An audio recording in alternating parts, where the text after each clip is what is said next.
आज का जो दौर है सोशल मीडिया का युग है।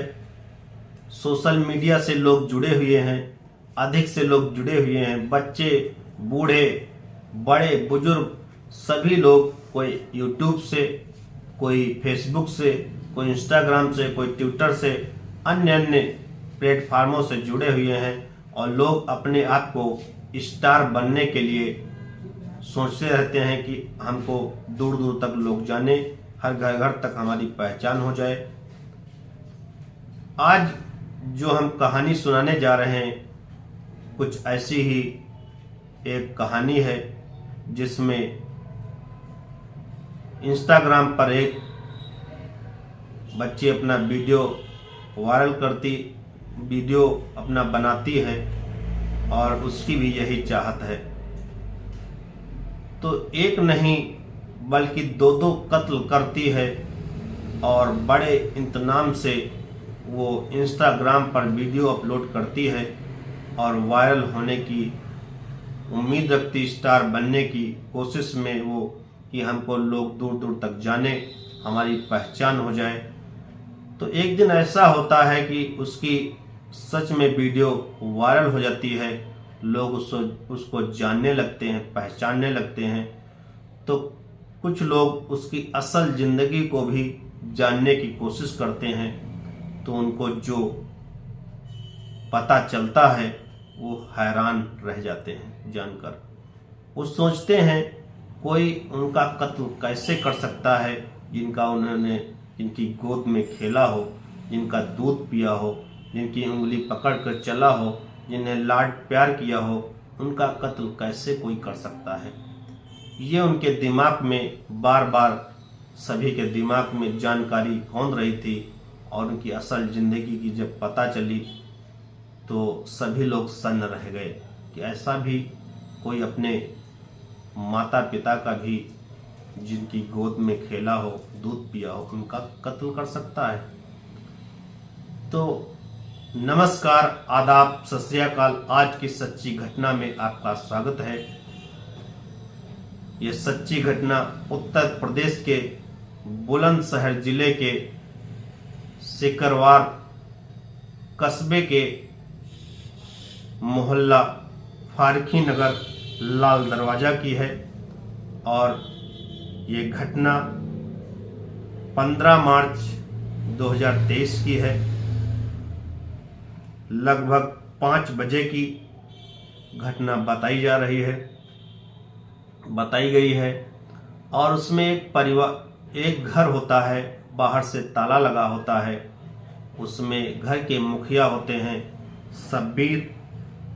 उनकी उम्र लगभग 45 वर्ष होती है।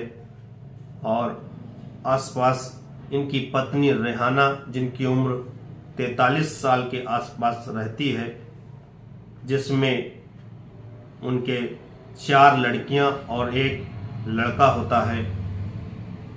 और ये परिवार हंसी खुशी से चल रहा था। इसी तरीके से वो वीडियो बना रही थी।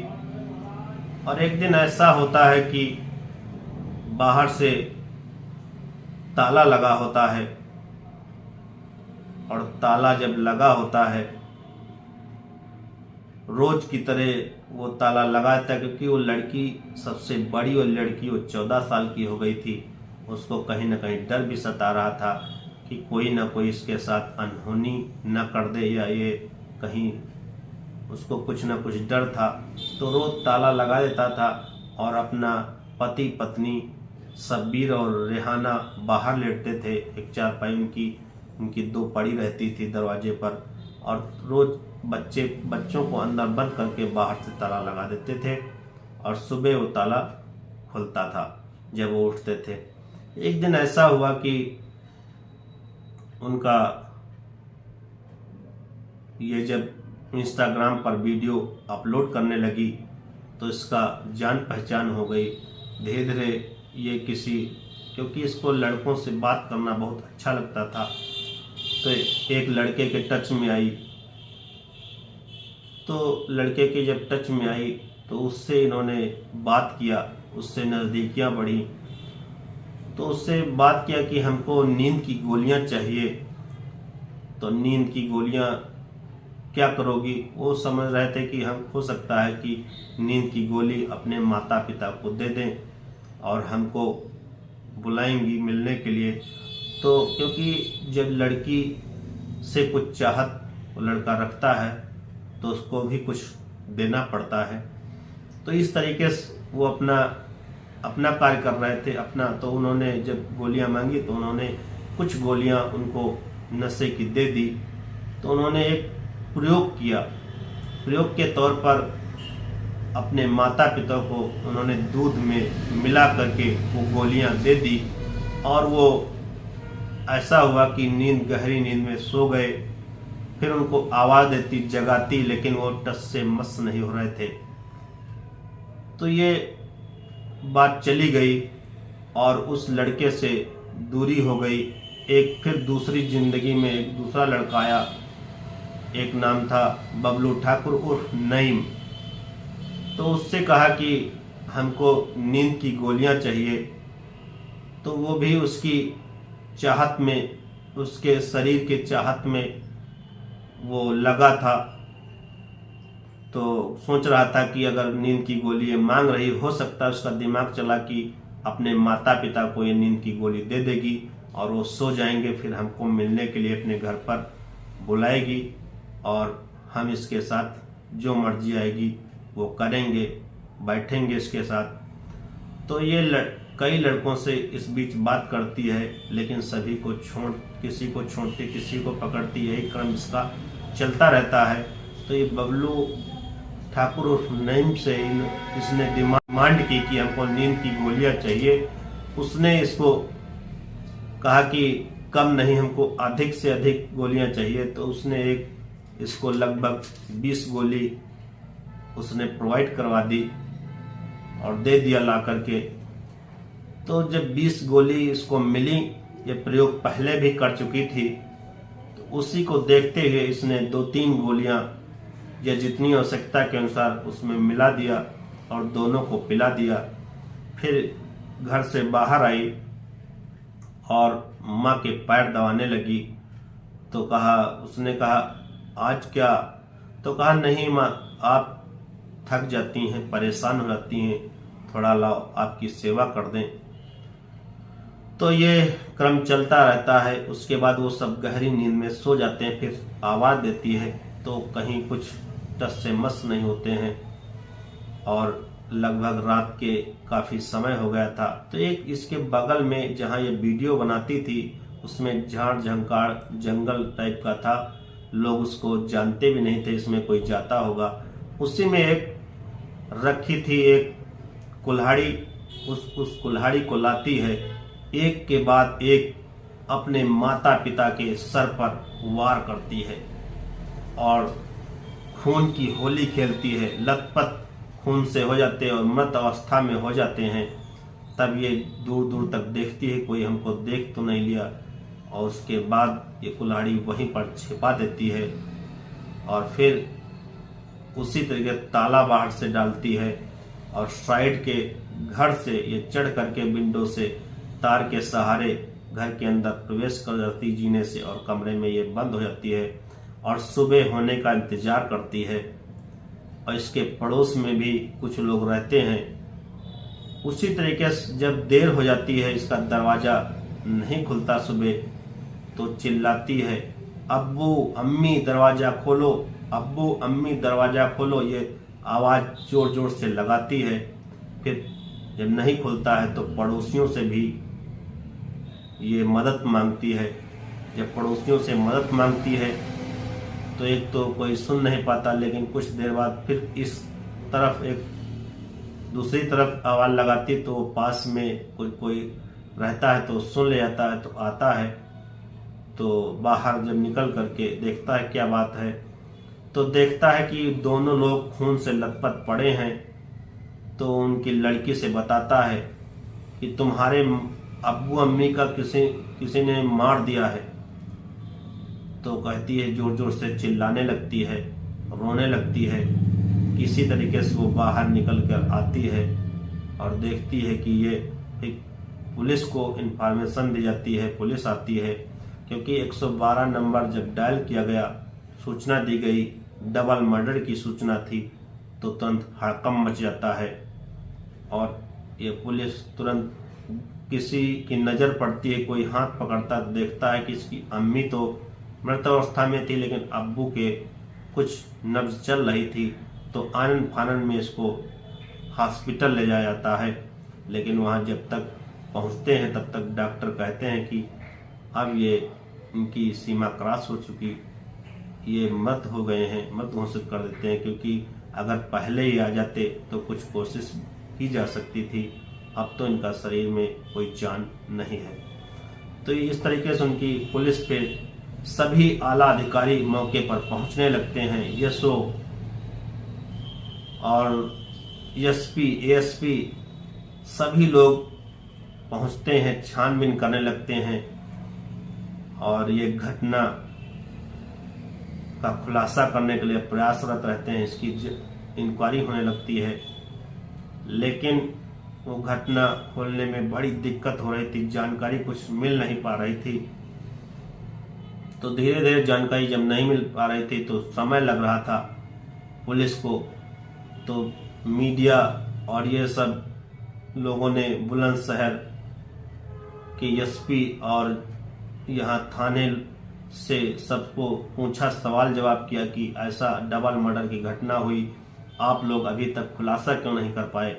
खबर रोज छप रही थी, लेकिन पुलिस वाले अपने आप में धैर्य रख करके वो सोच रहे थे कि हम खुलासा जल्दी में नहीं करें, किसी को नाजायज नहीं फंसाएंगे, जो खुलासा करेंगे वो सच करेंगे, किसी के दबाव में नहीं आएंगे। और वो पुलिस दबाव में नहीं आई और ये 14 दिन तक ये प्रक्रिया चलती रही।